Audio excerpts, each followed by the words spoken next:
such a peaceful place, and some people want to live here and some people want to leave life here, I guess.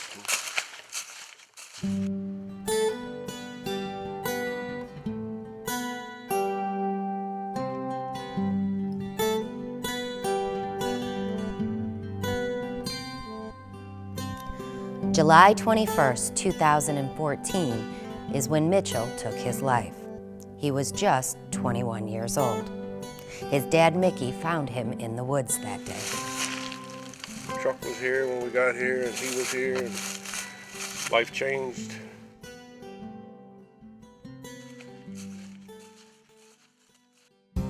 The World Health Organization reports that nearly 800,000 people take their lives worldwide each year. In the United States, it's the 10th leading cause of death.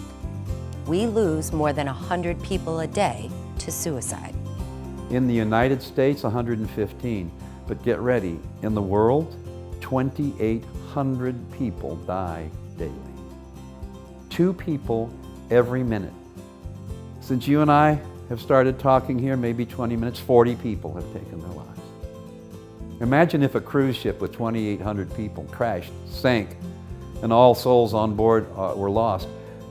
Any day of the year, not every day, but that's happening every day across the planet.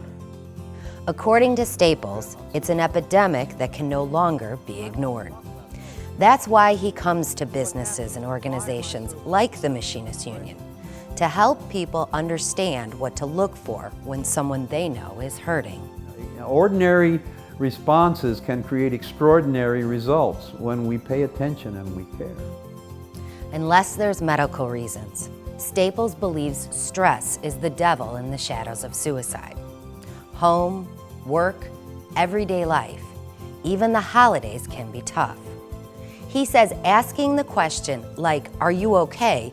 can literally save a life. That it's not necessarily this major event, my girlfriend just rejected me, but it's that on top of all the other stressors in your life is the last straw, puts you over the edge. And is there one single explanation for a suicide? Absolutely not. It's a very complicated event, but it's stress-driven. Sometimes there are no signs, like the case of Mitchell, a vibrant, outgoing 21-year-old college student who had everything he ever wanted in life right within his grasp, or so it seemed to the world. He was starting his last year at Maryland University. He was working this summer for the United States Department of Agriculture. Soil conservation is what it was he was working. He was great in school, you know, Maryland University, Dean's List, just won some awards. But unknown to the family, Mitchell was hurting. And in the letters he left, he tried to explain why. Mitchell referred to baseball in his letters, and he said, if life throws you a curveball, know there's a fastball right behind there to hit it out of the park. So, I mean, I wonder why he didn't follow his own words. But he said in his letters that he overthought everything.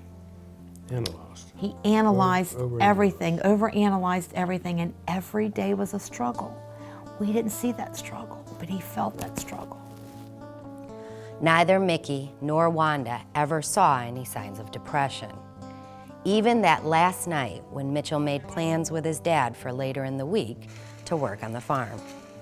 I have been over that. What did I miss? As a mama,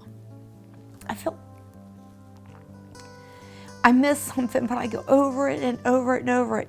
Since that fateful day, Mickey and Wanda have not kept quiet. They want to break the stigma associated with suicide. Staples agrees. Talking is the key.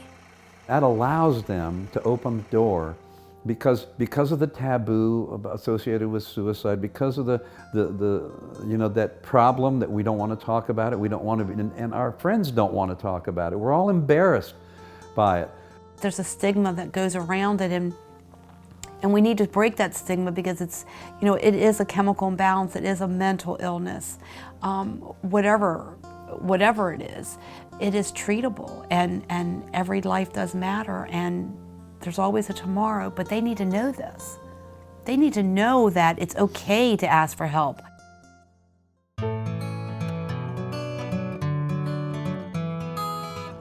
Mickey and Wanda have created an organization called Baden Strong, a name that comes from their community, to raise money and awareness for suicide prevention.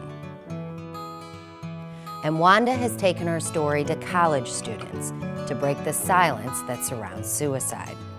Her end goal is to have mental health awareness classes put in all high schools. And her advice to parents, talk to your kids. To the parents, communication. Communicate with your children. Don't be afraid to talk about it. Don't be afraid to ask questions. I'm not saying every suicide can be prevented, but I believe that we can bring the rate down of loss by suicide, and by education, by awareness, by caring and focusing and paying attention to our friends and family, and disseminating this information to as many people as possible. Wanda and Mickey have yet to find their new normal, and every day is still a struggle. And for now, it's about living in the moment and believing that Mitchell has finally found peace. Well, and our belief too, when I say belief, I know I'll see Mitchell again, and that gets me through every single day. Every day I get through is one day closer to seeing him, because I know, I believe that we'll be reunited. He believes. For the Machinist News Network, I'm Deirdre Kaniewski.